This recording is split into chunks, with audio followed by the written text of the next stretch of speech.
안녕하세요. 작가 나결입니다. 팔리는 시나리오 쓰기 시즌2 여러분과 함께하는 시나리오 성공의 법칙 책 함께 하겠습니다.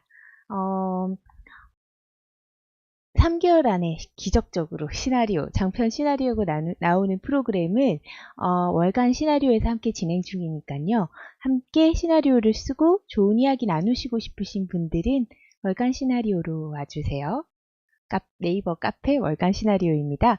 그리고 좋아요와 구독하기 부탁드립니다. 오늘 할 부분은 캐릭터 이어서 세 번째 시간 해보도록 하겠습니다. 캐릭터 안에 캐릭터를 어떻게 하면 좋은 캐릭터를 만들 수 있나의 요건 중에 하나는 유령에 시달려야 된다는 거예요. 캐릭터는 유령에 시달릴 수 있는데 유령은 주인공을 홀리는 존재예요.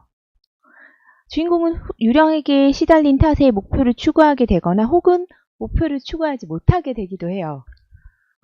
주인공이 유령에 시달린다면 그 사실은 주인공 캐릭터에 관한 가장 중요한 디테일이 되는데요. 이 유령이라는 게 뭐냐면 정말 계속 귀신을 봐야 되나요?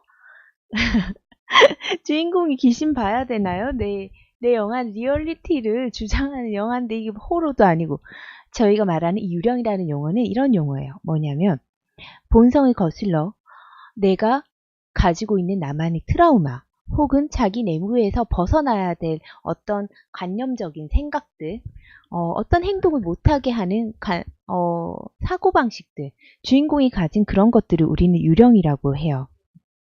배트맨은 범죄자에게 복수해야 되겠다는 그런데 이게 대상으로 존재한다는 거죠. 영화에서 이런 거가 있어 라는 느낌으로는 안 되고 항상 대상이나 행동으로 존재하도록 표현되어야 되니까요. 배트맨의 예를 들면은 강도에게 살해당한 배트맨의 아버지는 배트맨 마음속에 유령으로 남았어요. 유령으로 남아서 배트맨의 소리를 하거나 어떤 말을 하거나 그러진 않지만 배트맨이 행동하는 때마다 그때의 상황들이 배트맨의 행동을 정하게 만들어주는 거예요. 그래서 배트맨은 범죄자에게 복수해야 되겠다는 욕구가 생기기 시작하고 범죄자 척결에 나서요. 그죠?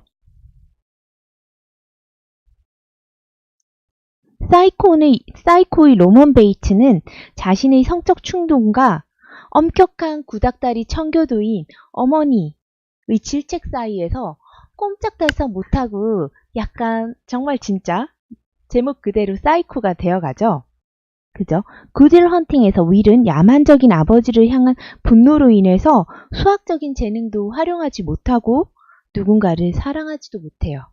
카사블랑카의 릭은 필생의 연인이 기차역에서 기다리던 그를 떠나면서 안겨준 그런 상처를 치유하지 못해서 그야말로 카사블랑카가 되어 있죠.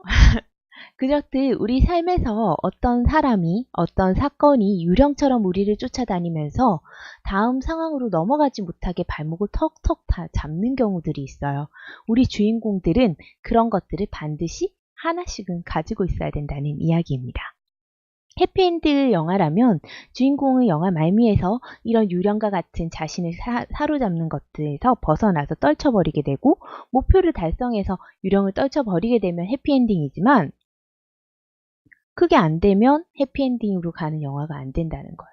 주인공이 자기 내부의 유령을 이겨낼 힘이 없어서요. 그래서 이게 바로 주인공이 가져야 할 유령이라는 부분이었고요. 그리고 또 추가되어야 될 부분은 캐릭터의 비밀스러운 삶이 있어야 된대요. 캐릭터에 대해서 정교하게 작업을 해라고 하면서 캐릭터는 어디 태어났고 어떻게 해야 되고 뭘 해야 되고 이거를 막 전공, 학력, 어머니, 직업, 아침 메뉴 온갖 것들을 막 적어보라는 그런 페이퍼들을 보신 적이 있을 거예요. 이 책의 작가는 그런 소소한 캐릭터들의 삶 이면에 있는 것들이 과연 우리가 영화를 쓸 때 도움이 되는 것인가. 너무 풍족하게 그걸 만들어 놓는다 하더라도 그게 반영되게 되지 않으면 오히려 캐릭터를 이해하는데 방해가 되지 않을까라는 것을 제시하고 있어요. 사실 이론적으로는 그런 것들이 캐릭터의 생기를 불어넣는 데는 도움이 되고 우리가 그것을 알아야 되는 건 같지만 여러분이 설정한 뒷이야기가 시나리오 캐릭터 속으로 스며들게 할 그런 재주가 있어야지 가능하다는 거예요. 나는 막 이만한 캐릭터를 해놓고 영화에서는 요만큼 보여주는 거예요. 시나리오상에서. 그래서 얘가 왜 이렇게 해? 그럼 이제 그때 설명하는 거예요. 시나리오상에 하나도 설명되지 않은 이 수만 가지 것들을 얘가 이런 것이 있어서 여기서 이렇게 이야기했어. 그럼 이 글을 읽은 사람이 파악이 될 수 있는 것만이 우리에게 의미 있는 그런 캐릭터들이거든요. 근데 그게 안 되는 거예요.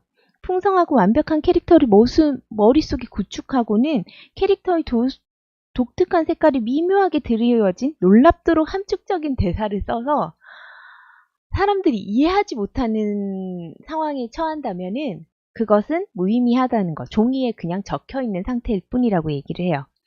이 작가의 개인적인 경험을 얘기하면 캐릭터들 말과 행동을 써내려갈 때 자기 캐릭터와 관련된 것들을 발견하는 걸 좋아한대요.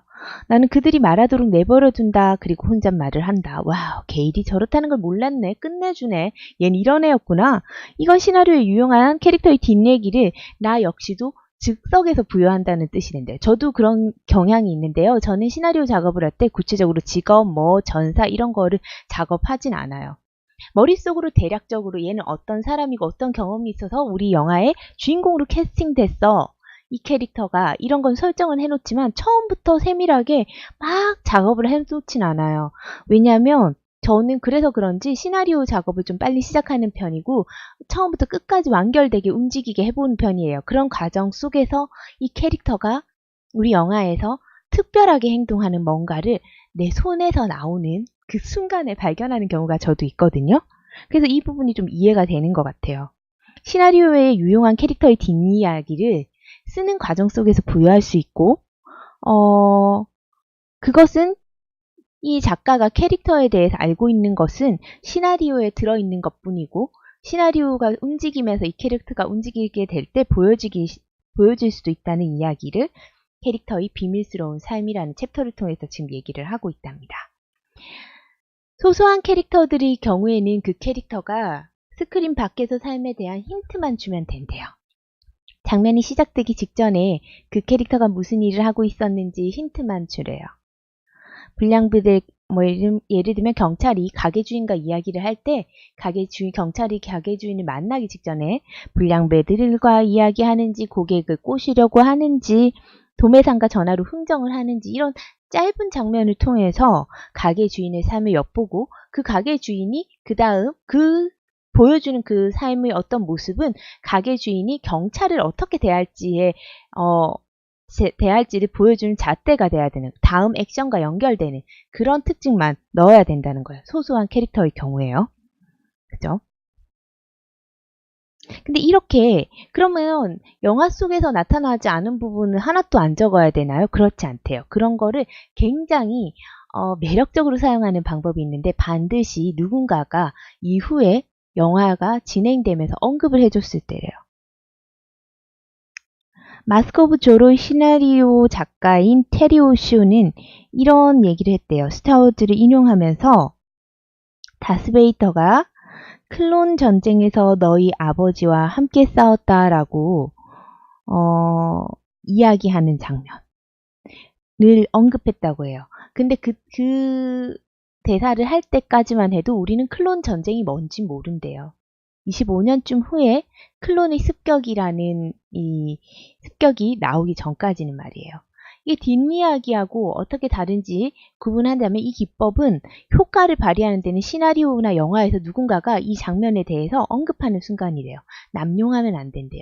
앞에서 한 걸 두 번, 세 번 하는 게 아니라 여러분이 가장 표현하고 싶은 시나리오 외적인 어떤 부분이 있다면 흘러가듯이 이야기를 하고 사건에서 이야기에 벗어난 사건을 언급하는 건 여러분이 캐릭터가 되게 값진 이야기가 되는데 우리가 주로 하고자 하는 얘기가 여기 있다면 보이지 않았던 이쪽 부분의 이야기 캐릭터가 얘기를 해요. 하지만 하나만 얘기해야지 여러 번에 걸쳐서 얘기하면 산만한 영화가 되는 거예요.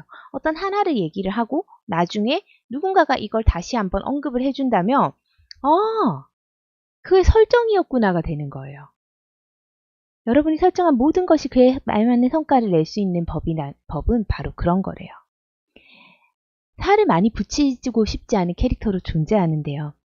예를 들면 뻔한 뻔한 캐릭터라도 잘만 다듬으면 굉장한 재밌는 캐릭터로 만들 수 있는데 손님을 짜증나게 만드는 가게 점원, 치매기가 있는 노인, 관객들이 그런 사람의 개인적인 고뇌를 알고 싶어 하진 않아요. 그러나 그렇기 때문에 그 캐릭터는 그 순간에서 작동하는 캐릭터로 해야지 왜 치매가 오게 됐는지 우리가 막 보여줄 필요는 없다는 거예요. 악당 얘기를 해볼게요. 악당 캐릭터 같은 경우에는